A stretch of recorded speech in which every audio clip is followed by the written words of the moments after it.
Alright YouTube, you'll probably hear some rainy interference, but I wanted to get my videos made early on, update the botanical illustrations for Fruits of Eden are done. So now I'm sort of trying to get the rest done today so I can completely do the interior of the book. All I've got to do is the cover art, do one last check to make sure everything's kosher, and then up it, and it'll be done.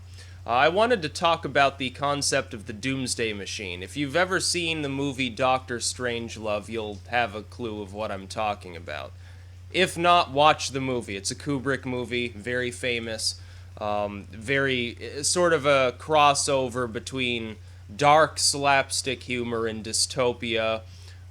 Very funny at times. The movie, even today, has some references that the average person will probably find hilarious. But ultimately, it's a very dark, depressing movie, which just makes it funnier to somebody like me. But most people would say, "Oh, this is, no wonder it was made, of course, during the Cold War." And I won't give away too much of the plot of the movie, but I have to briefly sort of summarize one of the main pieces of it to allow you to make sense of what I'm actually saying here.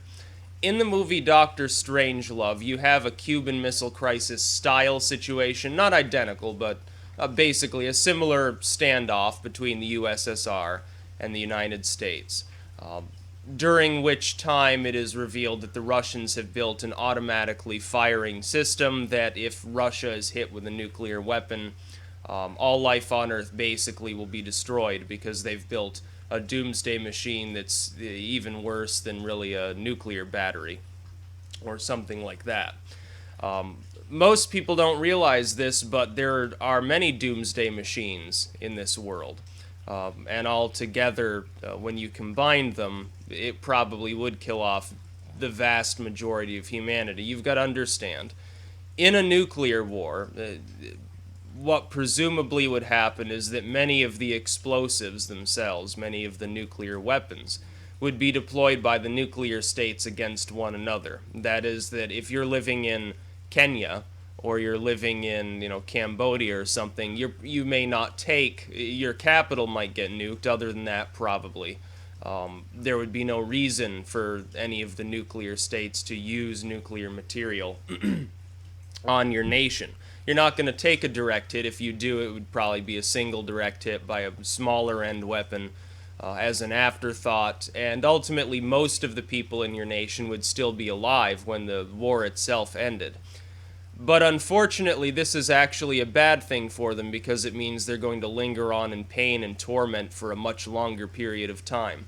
Now, typically, when people discuss dead hand systems or doomsday machines, they're talking about one of two things. They're either talking about an array of nuclear weapons that trigger themselves semi-automatically or automatically under the right conditions. That is, they detect that nukes have been launched and detonated on a nation's soil, and so they all launch automatically at the target. That's one dead hand. The other would be some sort of fallout generating system that poisons the world, something like in Doctor Strangelove. The truth is, though, that there is an inadvertently built sort of doomsday scheme that exists in the world today that is possessed by even states that don't have nuclear weapons. I'm talking about nuclear power plants. In a nuclear war, the amount of radiation released by the nuclear weapons themselves would be quite high, especially around areas that are impacted.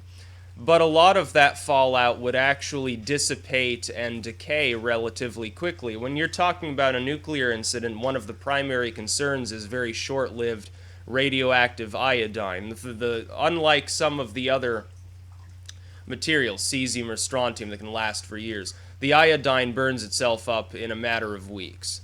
Its half-life, I believe, is 14 days. So after about a month, much of that material is no longer there. And thankfully for humans, if they simply dose themselves with potassium iodide as soon as one of these situations happens, they're not going to get any exposure to the radioactive iodine. The thyroid selectively uptakes regular iodine preferentially. The radioactive iodine would only be taken up if you've got a deficiency of the former, so that's why they give out iodine drops or potassium iodide, and it works. People have avoided thyroid cancer as the result. But that's from the weapons. Yes, a nuclear weapon goes off. Much of the fallout falls back into the blast radius itself, into the footprint of the missile, where everyone's already dead anyway, in the heavier particles. The lighter particles are what you would consider the true fallout. The stuff that you're worried about is the fine ash particles carrying various radionuclides. They're floating on the breeze downwind. That's true. But a much bigger concern would be all the melted down nuclear plants all over the world that are no longer being maintenance, that will start melting and burning uncontrolled. When we saw Chernobyl, single reactor, contained within a matter of a week, largely, mass effort on the ground to bury the site in order to keep more nuclear materials from leaving. The site's all fucked up, but when Chernobyl blew its top, so to speak, of course, because you don't have a nuclear explosion, strictly speaking. You just have the release of radioactive compounds. When Chernobyl melted down, what you ended up having were nuclear alarms as far away as Scandinavia, the other side of Russia, down in the Middle East. Everything in Europe was all going off. The amount of radiation release there was actually quite high. The surrounding area is uninhabitable even today. You can visit it. There are certain places that you probably would not want to visit in and around Chernobyl. You wouldn't want to stay there very long. You wouldn't want to go there without a dust mask at least and gloves. But you can visit it, but you can't use the land for farming. All the hot particles floating around in there, you'd probably get stomach cancer if you did. So it'd be pointless. Now imagine that instead of just one reactor at one facility, you have hundreds of them scattered across hundreds of facilities, some of which have 2, 3, 4 actual reactor cores, and all of them begin melting down. Even the so-called safe nuclear energy systems that are used today that don't need water cooling in an emergency situations, they can literally dry store the rods that are in the core. Even those. Eventually, over the span of time, the building itself would be compromised due to lack of repair. Water would get in, as it always does, unless it's in the middle of the Atacama or something. That water will trigger a meltdown. You'll end up with hydrogen explosions, or you'll end up with radioactive steam rising from the site for the next 10,000 years. The world would be continuously poisoned for literally centuries or thousands of years as these sites sit there. And that's not even taking into consideration the hundreds of sites where there wouldn't be much left. The corium in an uncontrolled reaction would melt through containment, probably go China syndrome. You'd have hydrogen explosions as the water cooling the reactors begins to turn into steam. This is what would occur. You would have far more radioactivity would be released by the nuclear reactors, and far worse types of radioactive materials potentially released, as opposed to just the weapons themselves. When a nuclear weapon goes off, why do you think the explosion is so large? Why do you think anyone within the vicinity gets basically vaporized? It's because a lot of the radioactive material there is being expended in the form of heat and energy and gamma rays and so forth. This is not the case with a nuclear meltdown. In a nuclear meltdown, or in a dirty bomb scenario or something, you've got the radioactive material being broadcast around by something secondary to it, a fire, a conventional explosive or whatever. So you're going to have hundreds of nuclear plants melting down. I'm sorry, but the amount of radioactivity released by this would be equivalent to sort of a Dr. Strangelove scenario. Now, we've already the world almost ended during the Cuban Missile Crisis. Most people don't even know this. For many decades, it was claimed, oh, well, yeah, there was a nuclear standoff. We were 2 minutes from midnight, but ultimately cooler heads prevailed because the U.S. and the USSR determined that it would be a bad idea to have a nuclear war from which they probably wouldn't largely survive. In truth, though, the final war that would have otherwise destroyed most of mankind was staved off by some second-tier Russian sub-commander that said no to launching a nuclear torpedo, even though the other 2 officers on board determined that the war had already begun. And you probably have, there'll be a link in the description to the Wikipedia page dealing with him, because he saved the world quite literally. Most people don't even know who he is. They don't even know that he ever existed. When they think about the Cuban Missile Crisis, they think, oh, well, that people were just really, really paranoid, but ultimately there was no real chance of it happening. It very almost did. One person stopped the Third World War on that day. People forget that fact.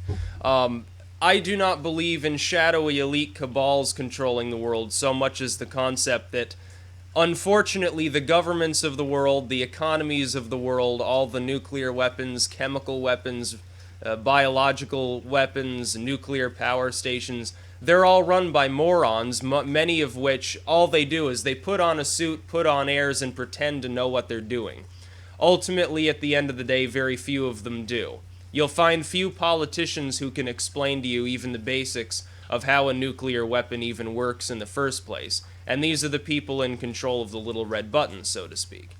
Many people in the military, they don't, the higher brass of the military, there's no guarantee they know very much about engineering or about nuclear physics or something like that. They probably don't know anything about diplomacy. The problem is, if World War III erupts, it'll probably happen as the result of a mistake. Look at what's happening in Syria right now. The Russians just launched a bunch of missiles. People should be afraid, because I'm seeing spooky similarities between this situation and many of the situations from the 70s, 60s, 50s. Right now, you have full-blown U.S. propaganda aimed at Russia claiming that a bunch of their cruise missiles didn't make it to Syria and blew up in Iran.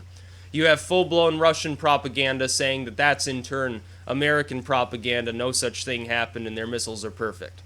And there's absolutely no way to tell who is telling the truth. You're never going to get a straight story from either side. Thus, when the U.S. media reports on it, any Russian's going to say it's propaganda. Russian media reports on it, or Iranian media, every American outlet will say it's propaganda. It's spy versus spy stuff. This is straight out of the fucking 1960s. We're back in McCarthyism or something right now. Even with the TPP and web censorship and the war on terror and all of these attached things, this is all a bunch of nonsense. All of these, if we survive this period of world history, the war on terrorism will be classed with McCarthyism and the witch trials, as far as how fucking stupid it was. And the war on drugs will be classed with prohibition. And most of the things that we say are part of modernity and they make sense and they're objectively true, no, they're fucking not. They're gonna get cast by the wayside eventually. You've heard it said, the only things that are sure are death and taxes. Well, we've got plenty of taxes, obviously, around the world in most nations, unless you're living in somewhere that's utterly destabilized where taxes can no longer be collected. I guess that's a fringe benefit of living in an oil-rich proxy state that gets attacked by either the U.S. or Russia. You don't have to worry about paying your taxes. You'll probably die, you may starve, but you don't have to pay any taxes, so you can save up for a trip to Germany where they're accepting all comers. Apparently over 7 million in the next year, by the way. The Germans are completely fucked up. They don't have a clue what's fucking going on at this point.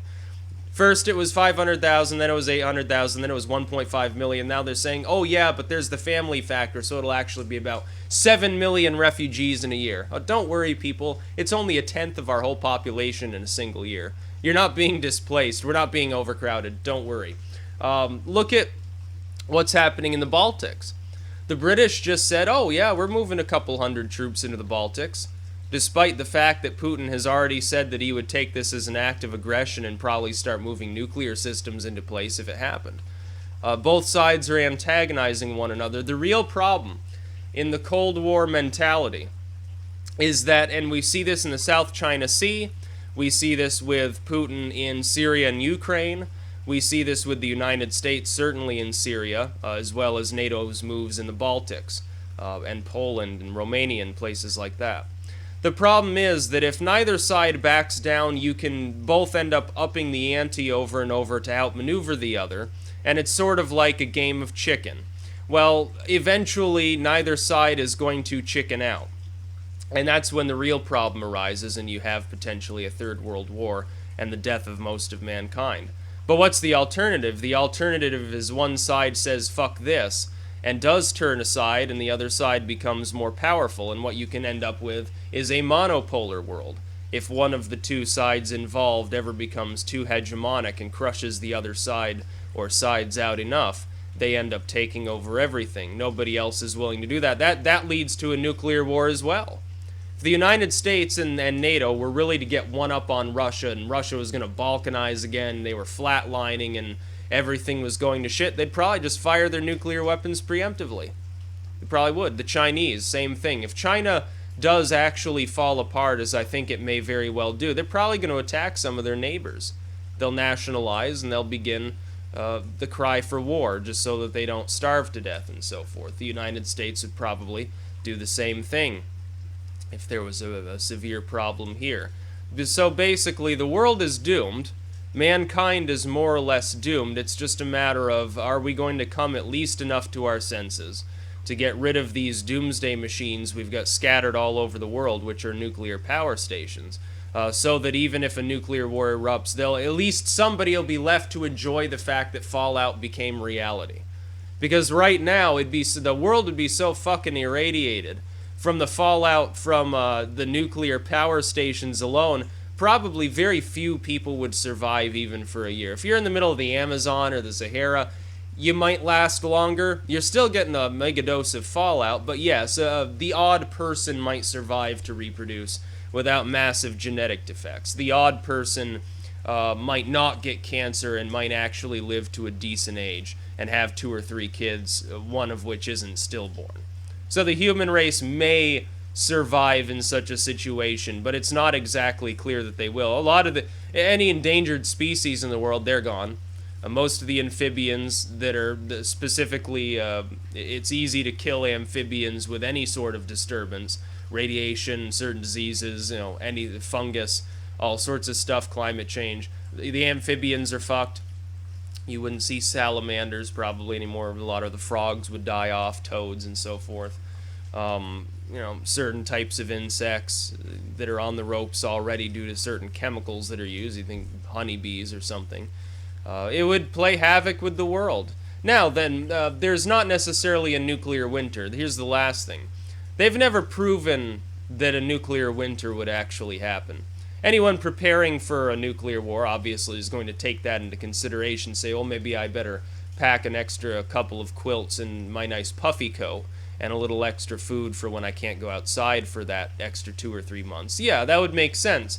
But we're not even sure if that would happen. Even odds says that much of that fallout comes down in rain because all that ash causes massive storms that just sort of wipe out the world for a week at a time, rain it all out of the atmosphere. It's possible that that will happen as well. You might not get a fallout winter. Either way, though, you're going to get heavy fallout, and it'll be mostly from nuclear power plants. It won't mostly be from weapons. That's the funny thing that people don't understand. A lot of these nuclear plants will be hit with nuclear blasts themselves because they happen to be in or around urban areas, which is the shittiest possible place to put them. They should be putting these nuclear stations underground to begin with.